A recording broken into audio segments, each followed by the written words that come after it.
I picked two relatively smooth pieces of glass from the broken vase and wrapped them in tape. Just like that, a simple pair of sunglasses was made. Then I climbed the stairs I had made myself and chipped away at the concrete around the skylight frame bit by bit. The sunglasses can block falling debris and greatly improve the efficiency of chiseling concrete.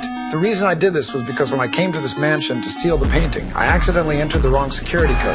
As a result, all the doors locked immediately, and I ended up trapped inside the mansion. Damn it. With no other choice, I had to escape through the skylight. But what I didn't expect was that I found screws in the concrete. I tried to turn them by hand, but the screws were too tight to budge. I desperately searched for a tool to turn the screws, but the mansion's owner seemed to have planned ahead. The drawers were filled with useless kitchen utensils. This plunged me into deep despair. But for a top-tier thief like me, this was clearly no problem. I removed one of the chair legs and carved a groove into it with a knife. Soon, a simple wrench was made, but when I tried to turn it, the wood cracked. This clearly wouldn't work.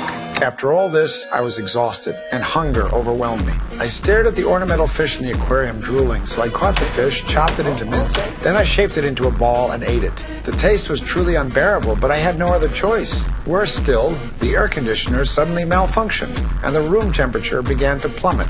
I could only wrap myself tightly in the blanket and curl up in the living room. Suddenly, the surveillance screen switched automatically, showing a cleaner sitting at the door resting. This instantly ignited a glimmer of hope for rescue, and I rushed to the door.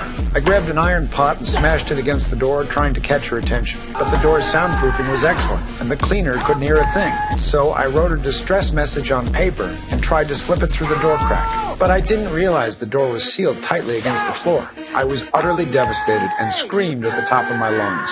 However, even after I had shouted myself hoarse, she did not notice anything unusual and left. At that moment, I deeply regretted breaking into this mansion. Was I going to be trapped here for the rest of my miserable life? No, I wouldn't. The next day, I once again pinned my hopes on the skylight and successfully removed the first screw. But the road ahead was still very difficult. To alleviate my anxiety, I would scribble on the homeowner's paintings, flaunting my limited artistic talent. Until one day, I discovered a hidden compartment in the homeowner's wardrobe. I moved the wooden panel and found a narrow corridor inside.